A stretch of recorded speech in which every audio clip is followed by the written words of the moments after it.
Hello and welcome back, everyone, to Burnout Paradise on Rocket Rabbit Commentaries. And in this episode, we're going to be doing yet another stunt run with our Vegas. I believe it's just the Hunter Vegas, not the Carnival, because we've not switched it out yet. So, whoosh! But you'll notice that last stunt run we had a target score of 18,000, whereas we're currently up to 26,000 already. This is actually one of the more complicated parts of the four corners method that I use, because this super jump is very easy to screw up like this. Although we landed it there, I usually do not land it like that, to be perfectly honest. You better watch out for those planters. And please, thank you. Airtime. Plus damn one. It. Yeah, I was going to say those. We should be okay barriers. because that was a ×4 multiplier, right? Yeah, we're fine. Okay. Unfortunately, we scored yet more airtime, so now we have to commit yet another crash. But since we're still early on in the stunt run, I want to show off other good hot spots, as some people would call them for stunts. This alleyway is actually really good if you can survive it, but there's some pretty high risk stuff going on in there. But if you'll notice, with just this ×7 multiplier, we got 100,000 points.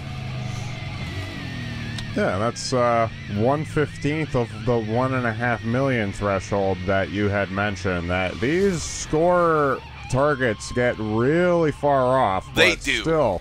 I don't think I've ever actually seen the 1.5 million score target, but yeah, I'm relatively certain that if you do nothing but stunt run for your license promotions, you can end up being forced to, well, not being forced because you always have access to other events.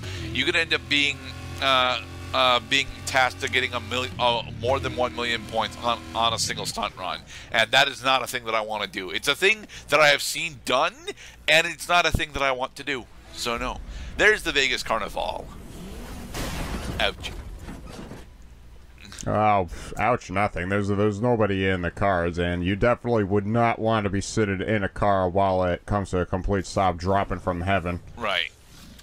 Alright, so we switching over to the Yakuza or the SI7? Oh, good. Now we get to just keep continuously watching these cars fall down. A speed class car like this one, you can only boost when your bar is full. I am car god. Perform burnouts when you use all your boost in one go. Alright, so as DJ Atomica just explained, the speed class variant of vehicles is the most technical type of boost, that we have. Whereas the stunt and aggression type vehicles can use their boost whenever they want. Speed type vehicles can only use their boost whenever they have a full charge of it, and then they blow it all in one go. They get the most out of their boost as a result, mind you. But yeah, they're not. Although they are allowed to stop boosting, they actually get bonuses for doing what is a burnout, which is using all of their boost in one go. That's a burnout chain. If you manage to be an oncoming for the entirety of your burnout, well, then you usually get the ability to have additional burnouts going. And as Atomica mentioned there's a thing called a burnout chain. There is an achievement for giving a burnout chain of 20. I can get up to a burnout chain of between 8 and 10 on specific sections of track. But oh, I actually showed off the map here. Haha. Look at all of those straightaways. Yes. Let's see. What are we trying to find? Oh, right. We are attempting to find... something without a check mark. Ouch. Oh, did we mention while you're burning out like a bro that you gotta control your vehicle? Oh, but I don't want to control my vehicle. It's difficult. Ouch. And yes, you are actually meant to be going significantly faster when you do that in order to get up there. Sure.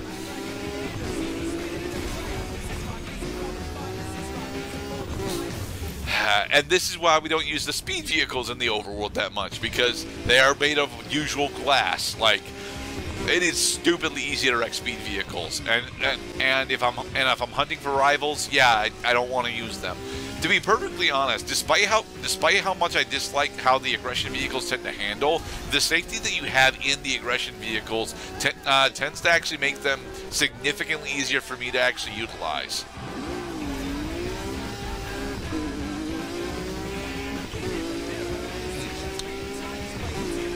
So I believe what we're trying to do here specifically is, instead of going after the overworld rival that was right there, yeah, we're trying to get to the SI7's burning route, because I actually like the upgraded SI7 quite a bit.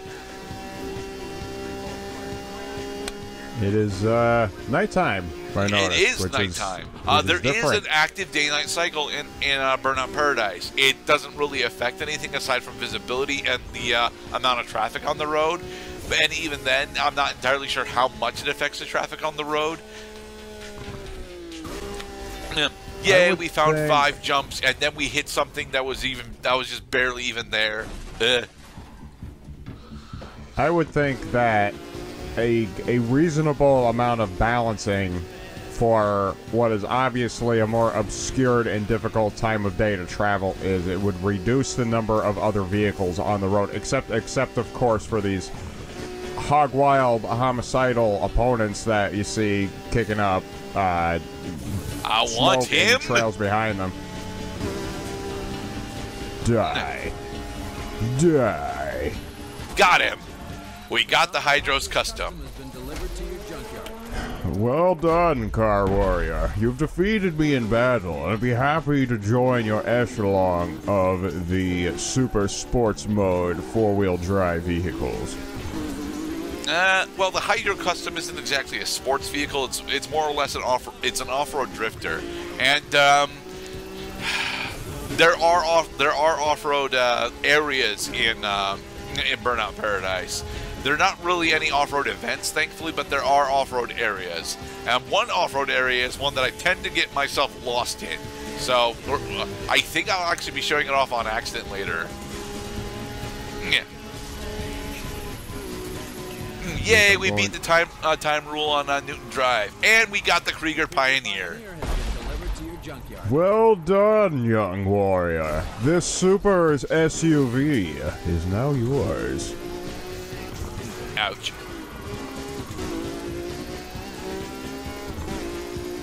Alright, okay, so I believe that now we are specifically actually aiming for the burning route here. Right? Yeah. Okay. Really? It's daytime already? Well, our day-night cycle isn't all that, long. You are here. Race southeast to the waterfront plaza. Beat the target time to get I'd say they did that owing to how difficult it is to drive at night, because we racked up a lot of wrecks in a relatively short period of time. That all happened during the night hours. That was more akin to the vehicle that we're driving then, not necessarily where we were though. And that is and that's more or less on me because how bad I am at this game. Sure. I enjoy this game a lot, but that does not mean I'm any good at it. Like, I cannot score 1 million points on a stunt run. I'm usually relatively lucky to score upwards of 200K. Burnout, burnout, burnout, burnout, burnout. Nah, we weren't actually chaining our burnouts together though, so e-brake. There we go. Excuse me, coming through. And with this, we have successfully unlocked the SI7 Turbo. Slammer. Slamming.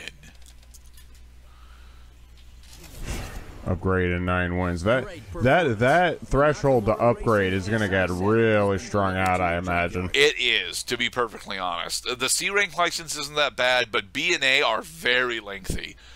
It's why we're not going to go for the Burnout Elite license, very specifically. I've mentioned this already, but the Burnout Elite license requires you to complete all, I think it's 75 events on the map, and no, I'm not doing that. Yeah, by then, the repetitiveness of the game and the limited variety of different things you could do is going to start to catch up to you. It's not even that usually. It's actually because for me, it becomes specifically apparent towards the latter half of the Burnout Elite license that they really expect you to have memorized where a majority of the shortcuts and how effective they actually are, especially when it comes to events like Markman and the normal races. Road Rage is honestly an event that I can actually clear all the way through, assuming that I actually space out my Road Rage events evenly throughout the licenses. Here's the Katana Hydros Custom. Behold its gold wheels. Sure. Well, if you put gold on a piece of crap, it's still got gold on it.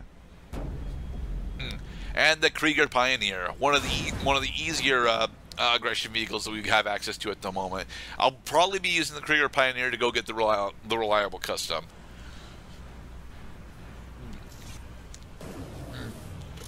Look at how much strength the Krieger Pioneer has. I understand it was only there for a brief moment, but yeah, the Hydros Custom is actually our best speed vehicle now. So we're going to be using. We're going to go and do its burning route, and then we're going to start to do either some Markman or some race events with it. Step 1: fix the car. Your car is now fixed. I just love being in Burnout Paradise, to be perfectly honest.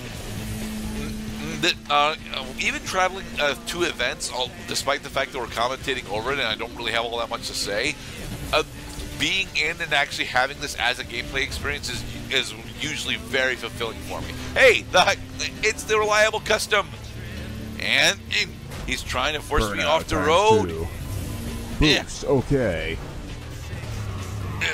Oh, you hit him, but he hit harder. He did, because he's an aggression class vehicle. Is he gone? I don't want him to be gone. I want to chase him down. Damn it! Wild Entei fled. No, wild pickup truck has eluded you. And here's one of the more classic rock tracks that we have, Route 66. I'm not entirely sure if this is actually a remix version of this track or not. I kind of assume it's supposed to be, but Route 66 is a very old classic rock track. I believe it was Need for Speed Underground that had a remix of The Doors' Riders on the Storm. There he is. He didn't get very far. Then he is no longer in front of us. We will meet again, won't we? All right, Pastor. It's right here. E-brake? No. No. That was one that we've already done. That's right. The Hydros Custom one is a bit further away. It's difficult. It's difficult for me to actually read the map whilst we're commentating. Okay. We did get a road rule though, so. So are we just hunting down new cars right now? No, we are specifically going to the burning route, like I mentioned earlier. Gotcha.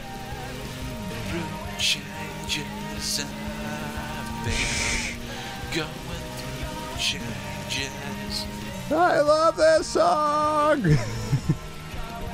I don't actually love this particular song, but it is a good track. Like now I'm gonna have the image in my head of somebody who's just like freaking grin across face, toothy smile, and eyes closed while driving 140 miles per hour in the suburbs, saying, "I love this fucking song." I mean, it's what this game actually encourages you to do whilst you're playing. Yes, while playing. For the record, blasting your radio at volume level 100, level 140 is not recommended in urban areas. Do so at your own risk, and not only do so at your own risk, but be wary of the consequences. So don't risk it, and always drive undistracted. I know this from experience.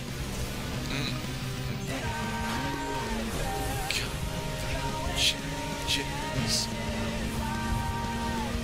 I am planning my next repair, going through the changes. Is to nothing at all. Yay! Burning route complete. In the next episode, we'll continue making progress through our C license. Be safe, everybody. It's a long way to the top if you want to roll and roll and roll and roll and roll and roll and roll and roll and roll.